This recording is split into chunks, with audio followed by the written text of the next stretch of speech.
Hi guys, welcome back. I am Vivek Singhal from tradingwithvivek.com। और आज मैं लेकर आया हूं आपके सामने 5paisa.com का स्टॉक एनालिसिस। लेकिन जब मैं स्टॉक एनालिसिस की बात करता हूं तो ये सिर्फ एक एनालिसिस है और ये एक एजुकेशनल वीडियो है। ये एक कोई भी किसी भी तरह की बाय या सेल की कोई भी रिकमेंडेशन नहीं है। तो ये मैं डिस्क्लेमर इसलिए देता हूं कि यहां पर आप जो भी ट्रेड डालेंगे वो अपनी मर्जी से डालेंगे, अपने ड्यू डिलिजेंस के हिसाब से डालेंगे। मेरा पर्पस यहां पर आपको सिखाना है कि किस तरीके से हमें स्टॉक को एनालाइज करना चाहिए, किस तरह की कंपनी को चूज करना चाहिए, उसमें फाइनेंशियल्स में क्या क्या देखना चाहिए और उसके बाद में टेक्निकल एनालिसिस कैसे करना चाहिए। जब ये इन तीनों चीजों को हम कंबाइन करके देखते हैं ना, तब एक्चुअल में असली पैसे बनते हैं। और इतने पैसे बनते हैं कि बैग और ज्यादा खरीदने पड़ जाते हैं पैसे भरने के लिए। इसमें ये मजाक की बात नहीं है, एक्चुअल में सीरियस बात है। जब हमें स्टॉक मार्केट में पैसा कमाना एक बार आ जाता है ना, तो बहुत पैसा आता है। और उससे पहले जब तक पैसा कमाना नहीं आता तब तक ऐसा लगता है कि 10-12% भी हर साल कैसे बनेंगे, क्योंकि अभी तक लॉस ही होता आया है। लेकिन एक बार जब पैसे बनने शुरू हो जाएं और आपको पैसा कमाना शुरू आ जाए अच्छे से, आप उस चीजों को सीख लो, तो उसके बाद में बहुत सारे पैसे बनते हैं। लगातार लगातार आप हर साल 30-40-50% पैसे बना सकते हो, इवन उससे ज्यादा भी बना सकते हो अगर हम बहुत अच्छे से मेहनत करके कर पाते हैं। अब यहां पर जब ये बात आती है कि हम उससे भी ज्यादा पैसे कमा सकते हैं, तो 30-40-50% अगर हम कंसिस्टेंटली कमा सकते हैं, तो इस पे बहुत सारे क्वेश्चन मार्क्स आते हैं कि वे भाई वो क्या कैसे जाए। तो देखो उसके दो तरीके हैं। एक तरीका ये है कि जैसे मैं YouTube वीडियोस पर लगातार अपने चैनल पर हमेशा सिखाता हूं कि किस तरीके से उस चीज को करना चाहिए, तो यहां से मेरी सारी वीडियोस देखो, उसके नोट्स बनाओ और उसको नोट्स बना के उनको इंप्लीमेंट करो, उन चीजों को सीखो, उन चीजों को ध्यान से सुनो। यहां पर सिर्फ और सिर्फ हमें यह नहीं देखना चाहिए कि मैं कौन से स्टॉक की यहां पर एनालिसिस कर रहा हूं और क्या टेक्निकल टारगेट्स आ रहे हैं और क्या वहां पर हमारा मींस पोटेंशियल गेन नजर आ रहा है। साथ में ये भी देखना चाहिए कि मैं वो कौन से रीजंस बता रहा हूं जिसकी वजह से ये टेक्निकल टारगेट्स आ रहे हैं और वो पोटेंशियल गेन नजर आ रहा है। अब अगर इसमें आपको और ज्यादा मींस आपको चाहिए कि विवेक भाई आप ही लग के थोड़ा सा फटाफट सिखा दो, तो उसका दूसरा तरीका है कि जो मेरी पर्सनलाइज क्लासेस होती हैं और मैं बेसिकली मंथ में 2 बार मेरे सेशंस होते हैं। तो जो 1 अप्रैल से शुरू होने वाला था वो तो आज शुरू हो रहा है, वो बैच फुल है। नेक्स्ट बैच अपना स्टार्ट होगा 16 अप्रैल से या 15 अप्रैल से। वो डेट डिसाइड करनी है, अभी 15 करना है 16 करना है। तो उसके लिए आप जो डिस्क्रिप्शन बॉक्स में व्हाट्सएप नंबर है उसके ऊपर बात कर सकते हो। अब आगे बढ़ते हैं। इसमें 5paisa.com पर सबसे पहले एक बार बिजनेस को देख लेते हैं। बिजनेस में क्या है, स्टॉक्स ये एक कंपनी एक स्टॉक ब्रोकिंग कंपनी है, आईएफएल ग्रुप की कंपनी है। और इनका मेन बिजनेस क्या है, मेन बिजनेस है इनका स्टॉक में जैसे जो जो जो सेम बिजनेस है इनका एक्चुअल में, जो अपना जीरोधा का है, जो अप स्टॉक्स का है, वो इनका सेम बिजनेस है। ये डिस्काउंट ब्रोकर हैं। और दूसरा इनका बिजनेस है 0% ब्रोकेज, अगेन वही जो 20 रुपीज पर लॉट लेते हैं ये। और सेकंड है डायरेक्ट म्यूचुअल फंड्स का इनका काम है। इससे अलग इनके एक दो काम और यहां पर नजर आए, जैसे स्टॉक्स, डेरिवेटिव्स, कमोडिटीज, करेंसीज, ये तो सारे हैं ही, ये तो हमारे स्टॉक ब्रोकर के पास होते ही हैं। साथ में म्यूचुअल फंड्स है, साथ में इनका डिजिटल गोल्ड भी है, डिजिटल गोल्ड भी हम यहां से परचेज कर सकते हैं।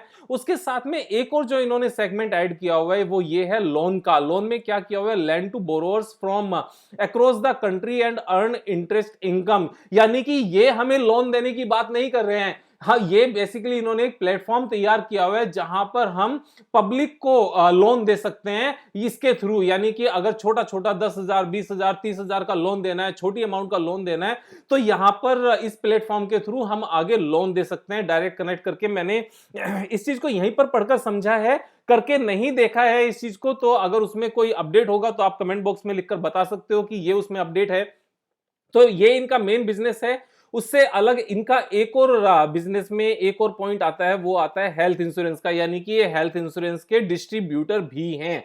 यहां पर ये एक एडिशनल इनका सेगमेंट है। उसके बाद में अगर हम फाइनेंशियल्स की बात करें तो सारा जो मजा है वो फाइनेंशियल्स में ही है। एक बार अगर हम क्वार्टरली रिजल्ट्स की बात करें तो आप रेवेन्यू देखो इनकी कैसे इंक्रीज हो रही है। 7 करोड़ से इंक्रीज होकर 8, देन 12, 18, 20, 22, 23, 26, 35, 42, 52 एंड देन 49.35। यहाँ पर ये जो कंसिस्टेंसी है ना, 7 करोड़ से लेकर 50 करोड़ तक का जो ये सफर है पिछले 3 इस साल में, यानी कि 12 क्वार्टर्स में, 12 क्वार्टर्स में, और जो ऑपरेटिंग प्रॉफिट माइनस में होता था, जो 8 करोड़ का 8.6 करोड़ का माइनस का ऑपरेटिंग प्रॉफिट था, वो 10 करोड़ के प्लस में कन्वर्ट हो गया है। तो यहां पर एक लेवल के बाद जब वॉल्यूम आना शुरू होता है ना तब हमारे operating profit and net profit हमेशा ज्यादा हो जाते हैं और वो बहुत ज्यादा स्पीड से बढ़ते हैं, वो सेम रेशो में नहीं चलते हैं उसके बाद। तो यहां से भी आगे चल के क्या होगा कि रेवेन्यू उतनी अगर नहीं भी बढ़ेगी तो नेट प्रॉफिट उसके कंपैरिजन में बहुत ज्यादा बढ़ेगा, क्योंकि ये चीजें ऐसे ही काम करती है। अब आप ये देखो कि यहां पर कितना ऑपरेटिंग प्रॉफिट मार्जिन था, 4%, देन 4.54%, फिर 10 हो गया, 23 हो गया, 26 हो गया।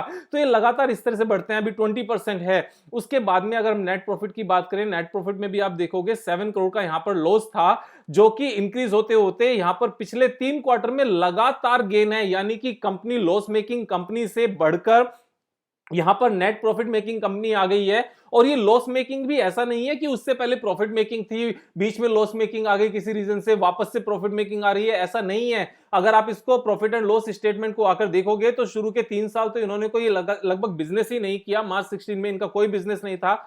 मार्च 17 से इन्होंने बिजनेस करना शुरू किया है। जो सेल्स थी वो 7 करोड़ की पूरे साल की सेल्स थी। और अगर आप देखोगे ना, अभी आने वाले 1-2 क्वार्टर में एक क्वार्टर का नेट प्रॉफिट उतना आ जाएगा, यानी कि 2017 में जितने की सेल्स थी उससे ज्यादा का नेट प्रॉफिट आ चुका है पिछले 3 क्वार्टर का। तो ये टर्न मींस ये स्टोरी ऐसे ही चलती है जब ग्रोथ नजर आती है। 7 से 20 यानी कि 3 गुना हो गया, यहां पर 20 से 61, यहां पे फिर 3 टाइम्स हो गया, फिर यहां पर इनका 60-70% इंक्रीज हो गया जो सेल्स है, फिर 70% सेल्स इंक्रीज हो गई। तो ये लगातार इस तरीके से चीजें चल रही हैं। यहां पर 15 करोड़ का लॉस था, देन 32 करोड़ का लॉस था, 17 करोड़ का लॉस था, अभी ऑपरेटिंग प्रॉफिट प्लस में आ गया है और फिर इस तरह की ये यहां पर नेट प्रॉफिट यहां पर फाइनली प्लस में आ गया है। अगर आप देखोगे तो ये स्टोरी अब यहां से कितनी स्पीड से निकलेगी वो यहां पर आपको देखने वाली बात है। लेकिन मुझे साफ साफ नजर आ रहा है जिस तरह से यहां पर ये बिजनेस ग्रो कर रहा है, एनबीएफसी में ये बहुत जल्दी कन्वर्ट हो जाएगी। लोन अभी इन्होंने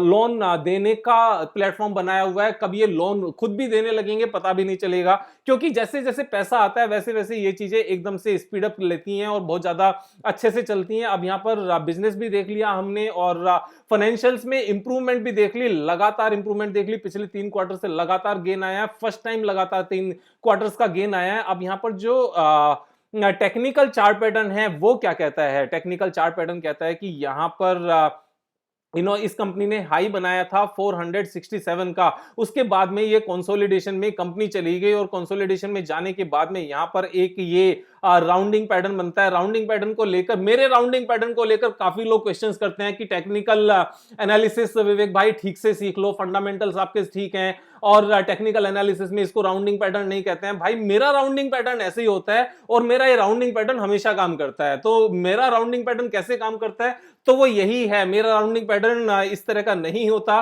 कि जैसे ये वाला राउंडिंग पैटर्न होता है, मेरा राउंडिंग पैटर्न ऐसे नहीं होता। मेरा राउंडिंग पैटर्न ऊपर से नीचे की तरफ ही आता है और ये ऐसा ही है। तो जहां तक बात यह है टेक्निकल एनालिसिस पढ़ने की, तो टेक्निकल एनालिसिस भी मैंने पढ़ी हुई है, उसकी जितनी बुक्स हैं वो भी पढ़ी हुई हैं और 17 साल से टेक्निकल एनालिसिस को मैं अप्लाई भी कर रहा हूं। तो मेरा राउंडिंग पैटर्न ऐसा ही है और आगे चल के ऐसा ही रहेगा, क्योंकि मेरा राउंडिंग पैटर्न ऐसा ही काम करता है। तो यहां पर जब ये राउंडिंग पैटर्न भी बना हुआ है, मेरा यहां पर एक ही टारगेट है, क्योंकि जिस तरीके से पिछले 3 क्वार्टर्स में लगातार गेन आया है, रेवेन्यू इंक्रीज हो रही है, नेट प्रॉफिट इंक्रीज हो रही है, तो करंट प्राइस से लेकर इसका यहां तक लाइफ टाइम तक जाने में मेरे हिसाब से 6 महीने से ज्यादा लग ही नहीं सकते और बिल्कुल भी नहीं लग सकते। मेरा मानना यह है, मैं इसमें बायर हूं, अभी तक बाय नहीं किया क्योंकि पैसे भी होने चाहिए यार। अब कुछ बेचेंगे तो यहां पर पैसे लगाएंगे, 1-2 स्टॉक से थोड़ा थोड़ा पैसा निकाला है, अब वहां से लेने के लिए कल मैं इसमें बाइंग करूंगा। तो मैं ये डिस्क्लेमर साथ में दे देता हूं